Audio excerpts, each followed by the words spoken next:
मूल निवासी। तो बाकी पूछेंगे कि हम क्या है। आदरणीय बंटी जी, प्रदीप अगलवी जी, डोगरा जी तथा मेरे साथियों, धर्म परिवर्तन तो हुआ, विचार परिवर्तन नहीं हुआ। और डॉक्टर बाबा साहब आम्बेडकर ने जो सपना देखा था भारत को बौद्धमय करने का, वो विषय आज हमारे सामने है। और ये विषय मेरे लिए बहुत इंटरेस्टिंग विषय रहा है, जिस पर मैं पूरे महाराष्ट्र में और अवसर मिलने पर महाराष्ट्र के बाहर भी 4-4 घंटे बोलता हूं। और यहां मुझे पौन घंटे में बोलना है, 45 मिनट्स। इसके पहले मैं जब बोल रहा था तो इसी विषय को लेकर कुछ संकेत मैंने दिए थे। डॉक्टर बाबा साहब आम्बेडकर ने प्रतिज्ञा की थी कि मैं हिंदू धर्म में पैदा हूं मगर हिंदू धर्म में नहीं मरूंगा।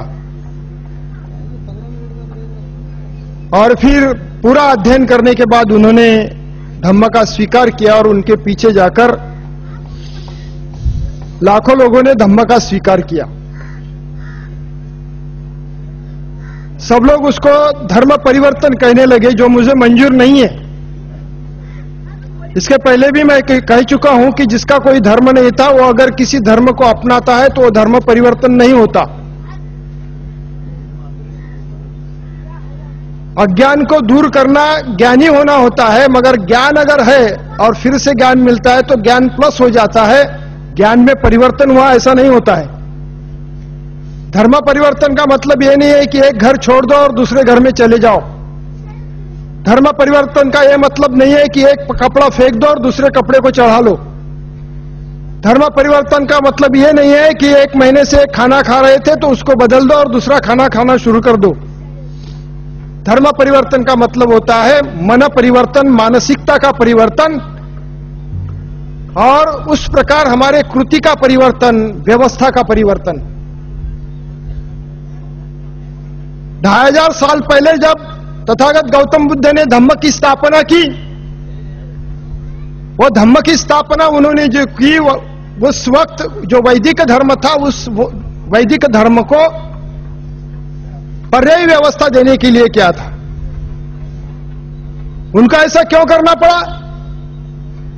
तो वैदिक धर्म में जो यज्ञ संस्कृति थी, जो यज्ञ संस्कृति के नाम से इस मूल निवासियों को बहुत बुरी तरह से लताड़ा जाता था, उनका छल होता था। यज्ञ संस्कृति में ईश्वर को प्रसन्न करने की बात कही है, और ईश्वर को प्रसन्न करने के लिए यज्ञ में पशु की बलि चढ़ाना, पेड़ पत्तियों की बलि चढ़ाना और इंसानों की भी बलि चढ़ाना, ये सारा का सारा बताया गया था। और उस वक्त उस प्रकार का वैदिक धर्मियों से कृत्य होता था। उसका विरोध, लगातार विरोध होता गया। अगर आप वैदिक संस्कृति में जो यज्ञ संस्कृति है उसका इतिहास देखें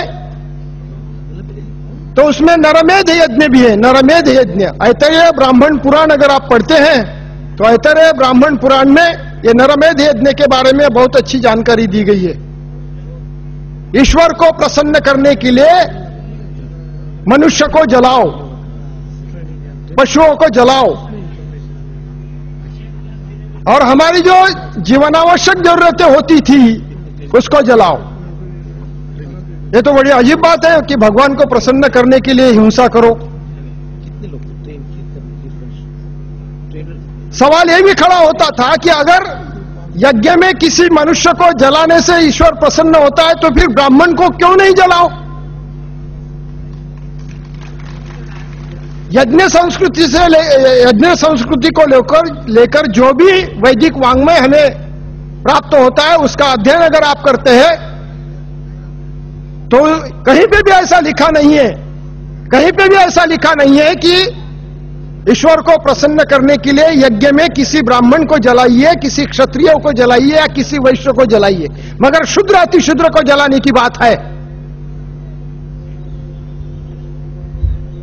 तथागत गौतम बुद्ध ने देखा कि इस यज्ञ संस्कृति के कारण इस देश का जो मूल निवासी है बहुत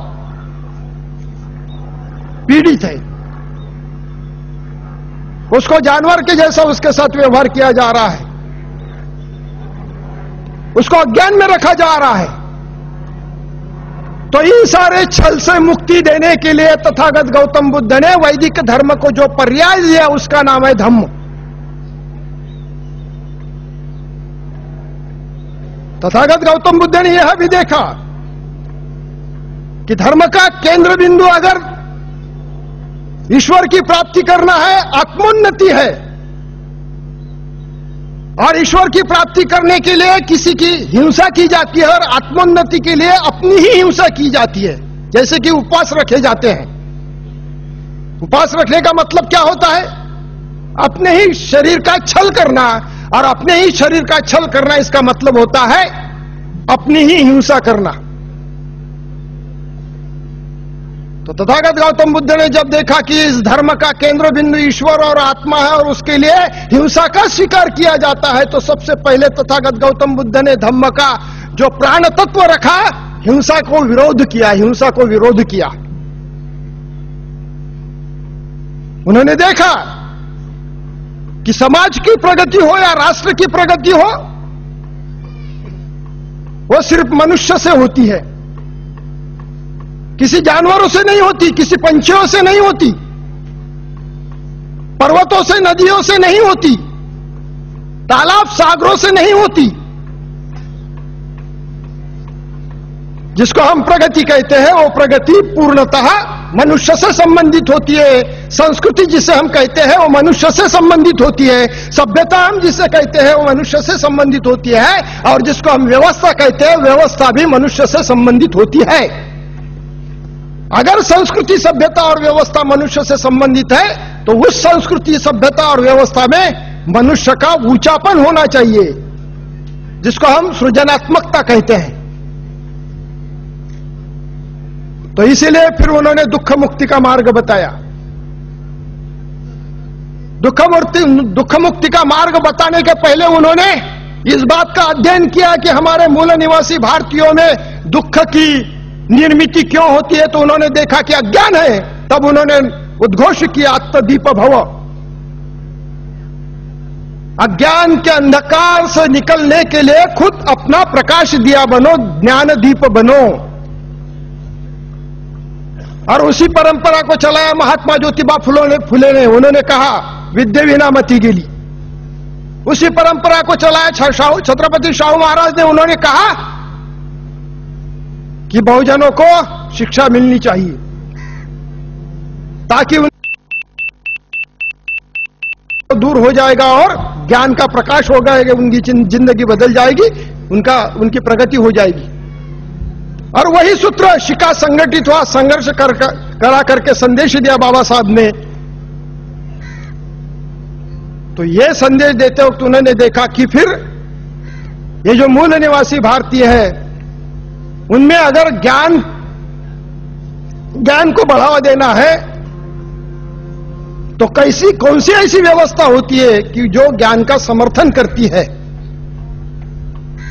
तो उन्होंने देखा कि तथागत गौतम बुद्ध का धम्म ज्ञान का समर्थन करता है। उन्होंने यह भी देखा कि धर्म का संबंध किससे होता है, वो मन से होता है, मानसिकता से होता है। इसलिए कि मनोव्यापार के बिना देह व्यापार नहीं होते,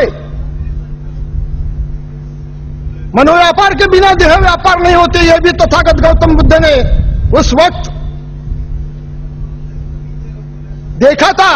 और इसीलिए बौद्ध धम्म का जो पूरा का पूरा तत्व ज्ञान है वो मनोविकार से संबंधित है, मनोव्यापार से संबंधित है, मनोविकास से संबंधित है। मैं तो ये कहता हूं कि दुनिया में सबसे बड़ा अगर मानव शास्त्रज्ञ कौन है तो वो तथागत गौतम बुद्ध है।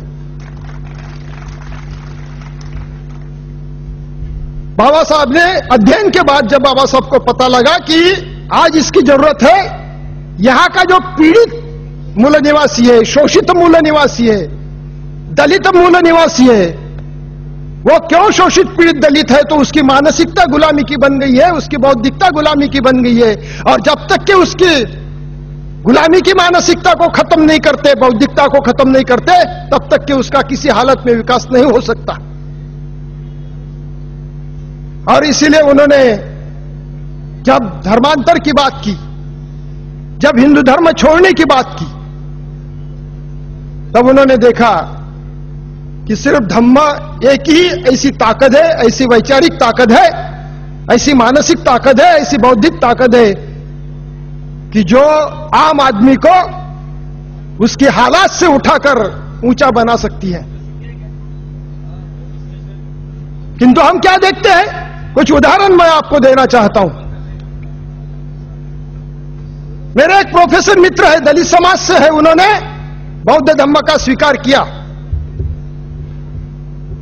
उन्होंने एक अपना नया घर बनाया, तो गृह प्रवेश के दिन कई लोगों को उन्होंने खाना खाने के लिए बुलाया, मुझे भी बुलाया।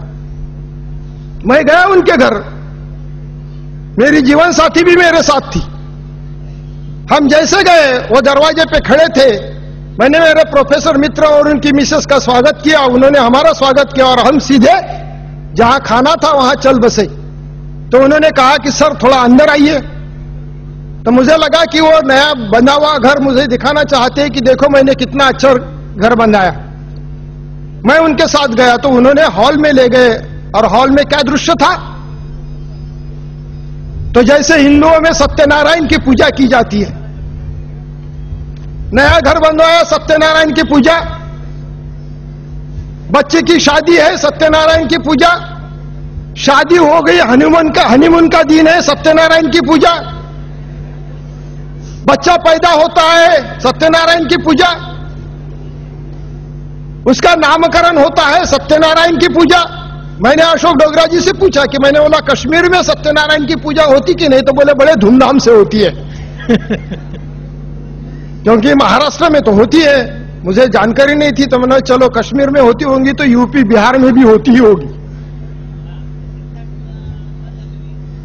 जब मैंने उनके यहां देखा कि जैसे किसी हिंदू ओबीसी के घर में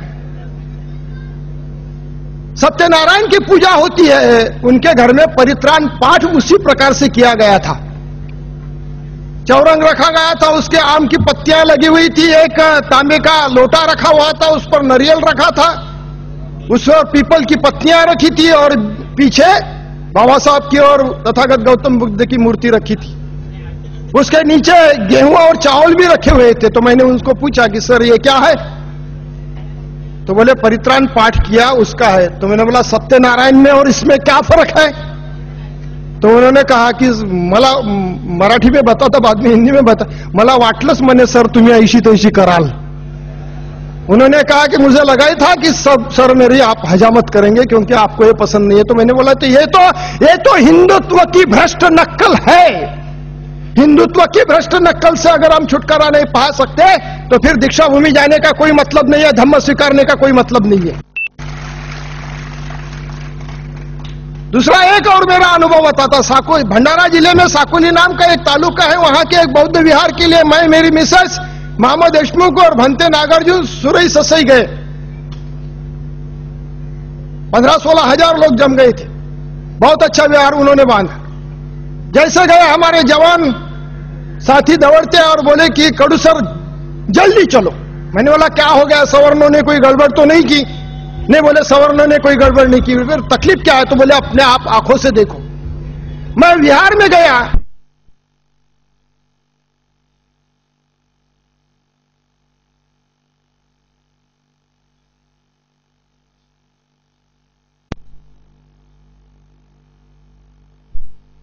थी कुछ महिलाएं बैठी थी और सब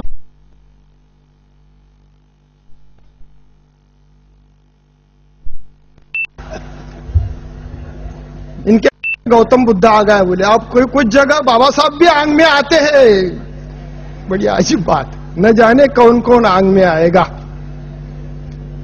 मैं जोर से चिल्लाया, मैंने बोला ये बंद करो, ये धम्म में नहीं है। तो जैसे मेरी आवाज हुई वो महिलाएं तो भाग गई,